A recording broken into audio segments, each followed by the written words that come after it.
Hey, thanks. All right, here we go.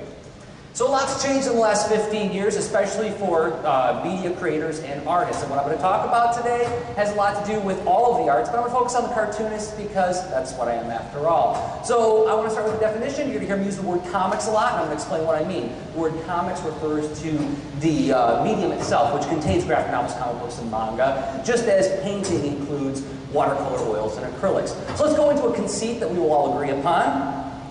Comics are still widely misunderstood. Now, I know all of you people are good of heart and sweet people and love comics the way I do, but I still talk to educators who say, oh, comics are great because they help kids graduate to real books. Or you see a report on the news where the news anchor says 1960s Batman TV show language, bam, pow, comics aren't just for kids anymore. And that doesn't help matters very much. Cartoonists aren't helping matters very much, especially when they get involved in comics, in order to get a film made, as if a film is somehow a justification of the comic story itself. I'd rather read a good comic than see a great movie any day of the week. I make comics for its own sake because they really send me. And that's the first problem, is we got to get more people to feel that way about comics. Because comics can do some amazing things, like have ambiguous narratives where there's multiple ways to read the page, where the reader is a participant in the unfolding of the comic's narrative. And films cannot do this. Comics express a world of the five senses and emotions just with lines and colors. It's kind of like magic. I mean, just throwing lines and colors on the page, you can show somebody being embarrassed by changing the color behind it. You can express the world of sound by using different font, line, and color choices. It's really amazing. There's no sound, it's just pictures. Comics can be about anything. If you go to your local library, look around, think of your favorite book genre, there's a comic there that corresponds to that. There's more to comics than fantasy and superheroes, and we need to make the public more aware of that. Conceit number 2, that I think we will all agree upon, is that it's never been easier to get in touch with your favorite artist, whether it's social media or email or through the artist websites. A lot of artists publish their work online nowadays. It's amazing. You click a button and you can talk to your favorite artist. We live in a wondrous time. And if you want to learn how to do what that artist does, that's never been easier, because a lot of artists share their process online, put in video streaming their process in their day, or sharing tutorials. And there's even this schoolism.com. You can go and take online courses from professional cartoonists. The world will never be the same. We really do live in the future. However, there's a problem with this, because if the internet is the world brain, you have to know the right questions to get the answers that you need. You can't just walk up to Google and say, how do I become a cartoonist? You're not going to get very solid answers. So how do we address all these problems? How do we solve all this? Well, some cartoonists say this to me. And there it is. And this is a little bit, well, it's borderline myopic in my opinion, because yeah, it's great. We should make good comics after all, but what the difference does it make if people aren't reading them or don't know where to find them? I submit this answer in addition to their answer. And maybe we shouldn't be quite this violent about it, but I do think that we should have this kind of energy and gusto to get comics put in front of the public, make people aware that there are comics out there and they're really good for you to read. Now, how do I propose to do that? Well, I found a couple different solutions, and one of them is teaching.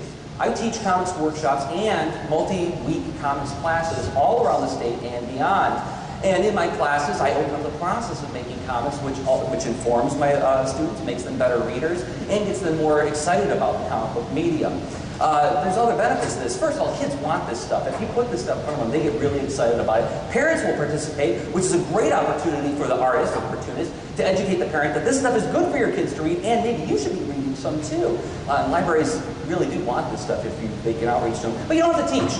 You can create a public event, which is easier to do than it might sound. Just get some of your art buddies together and put on some kind of exhibition show, some kind of art rock concert, a low-risk way for the public to interact with you and find out more about what it is that goes into this. A lot of people ask me all the time, people make comics? Now, this is usually in the purview of the traditional comic book convention, which has problems because it's usually in a big, great building with no natural light. And it's really not about comics anymore. If you've seen, it's mostly about pop culture, TV, and movies, and it's not always the most family-friendly place. So to answer that, I became co-organizer of the Kids Read Comics event. It's coming up this June at the Chelsea District Library, as a matter of fact. It's a free 2-day event. And all day long, we're going to have interactive hands-on workshops, interactive demonstrations, and a chance for the public to interact with local cartoonists to find out more about this medium and why it's so awesome.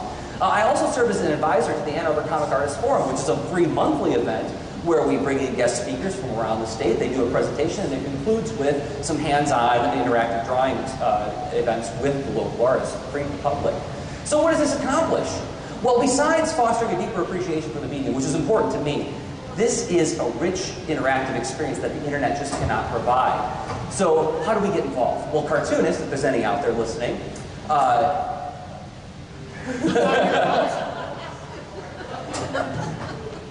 broke my flow.